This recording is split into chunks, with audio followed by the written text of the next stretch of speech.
Nikusalimu rafiki yangu na niukaribishe kwenye madhabahu haya. Leo nataka tujifunze juu ya jambo hili.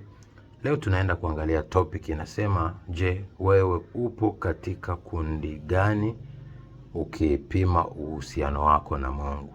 Wewe uko kwenye kundi gani unapopima uhusiano wako na Mungu? Yapo makundi matano na ningependa uweze kunieleza au uweze kujua ndani yako wewe unakuwa kwenye kikundi kipi, kwa sababu kila kikundi kina sifa zake, lakini kila kikundi pia kina ukaribu wake na Mungu au umbali wake na Mungu, kina hasara yake, lakini pia kina faida yake. Lakini pia kuna vikundi ambavyo ni hasara wala hakuna faida yoyote.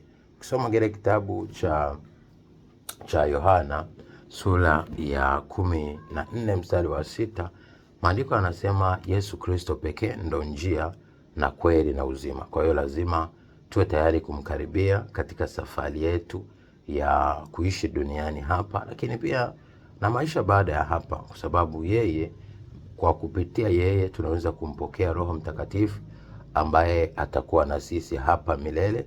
Lakini pia kwa njia yake pia Bwana Yesu Kristo, yani neno lake, pia tunaweza kumjua Baba na kufika kwenye ufalme wa Baba. Sasa tuangalie wewe upo kwenye kikundi gani? Kikundi cha kwanza ni watimilifu na wakamilifu. Hawa ni watu wa aina gani? Kusoma Yohana 4:20 mpaka 24, ni wale wanaomwabudu Mungu katika roho na kweli, yani wanaoongozwa na Roho Mtakatifu na wanaosimamia neno na kulifanyia kazi. Kwa hiyo wale ambao unakuta unasoma neno la Mungu alafu unalitendea kazi na neno linakubadilisha na unaanza kupata matokeo ya lile neno, lakini ukiongozwa na Roho Mtakatifu, hilo ni kundi la kwanza. Kundi la pili tunaliona kwenye kitabu cha Sefania 1:5 mpaka 6. Ina maana kundi la pili, la tatu, la nne na la tano vinapatikana kwenye kitabu cha Zefania sura ya kwanza mstari wa 5 mpaka wa 6. Pili, wanaosujudu jeshi la mbinguni na juu ya dari za nyumba yao. Ina maana wanasujudu mwezi, wanasujudu nyota, wanasujudu malaika. Hawa ni watu ambao wao wameamua kuchagua jeshi la mbinguni, badala ya kuelekeza utukufu kwa Baba, utukufu kwa Bwana Yesu Kristo, utukufu kwa Roho Mtakatifu.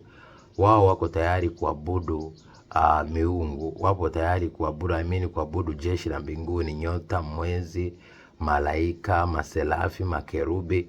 Hawa ni watu wanaoabudu vitu vya hivyo. Kuna watu wameweka tumaini zao zote kwa malaika, kwa hiyo hawa wanaabudu jeshi la mbinguni. Au wengine wanaabudu nyota, wanaabudu mwezi, wanawaita kama Mungu. Ishawahi kuona dini yoyote wameweka ishara ya mwezi na nyota? Ya maana wanaabudu mwezi na nyota. Lakini tatu ni wanaoabudu yani wanaabudu na waapao kwa Bwana na kuapa pia kwa miungu au marikamu. Yani unakuta ni mtu ambaye yuko madhabahuni kwa Bwana na yupo anaenda kwa waganga. Kwa hiyo ni mtu ambaye ni uvuguvugu, haeleweki. Ya maana unakuta wewe unaenda kwa waganga lakini pia unajifanya unamwabudu Mungu. Sasa huyo pia ni chukizo. Kwa hiyo hawa wa jeshi la mbinguni, hawa wa pili ni chukizo kwa Mungu, na huyu wa tatu pia ni chukizo kwa Mungu, na wa nne hawa ni waliorudi nyuma na kuacha kumfuata Bwana. Sasa hawa unakuta hawaendi kwa waganga, wala muda mwingine wameacha masuala ya imani, kwamba wao ni watu wasioeleweka, yani hawana imani kabisa, hawana imani yoyote ya kichawi au ya kimungu. Kwa hiyo ni watu waliokuwa wanamfuata Mungu wakaamua warudi nyuma. Sasa waliporudi nyuma wakaacha kumfuata Bwana, wala hawakusema kwamba twende kwa waganga, ila wakaishi maisha hivyo hivyo tu. Sasa na hao wako hatarini, na wao ni chukizo mbele za Bwana. Lakini watano na mwisho ni hawa wasiomtafuta Bwana kabisa na kumuulizia. Ni hawa ambao unakuta wameamua kwenda kwenye madhehebu mengine, labda kama ni Uislamu, labda kama ni Wabudha, kama ni Wahindu. Yani wameamua kuacha kabisa kumtafuta Mungu, wameacha kabisa kumtafuta Bwana Yesu Kristo, na hawataki wala kumsikia, na hawataki kumwendea, wala hawataki kumpokea. Sasa haya makundi matano, kundi la kwanza pekee ndo kundi la watu ambao wataweza kurithi ufalme wa mbinguni, kwa sababu wao ni watimilifu na wakamilifu. Kwa hiyo na wewe angalia, kama haujaanza kumwabudu Mungu katika roho na kweli, basi anza kubadilika, kwa sababu kumwabudu Mungu sio ile hali ya kusema mimi naenda Jumapili kanisani, sio natoa sadaka, sio nafunga.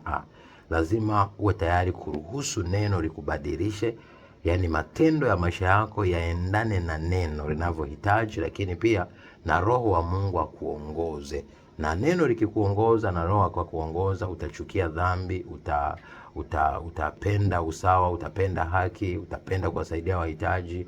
Ndio maana ukifuatilia vizuri sana kwenye kitabu kile cha Yakobo sura ya 1 mstari wa 27, Yesu mwenyewe akasema dini safi sio nataka ni kwenda kuangalia wajane na yatima, lakini na kujitenga na dunia pasipo na mawayani, kuacha dhambi. Nawapenda.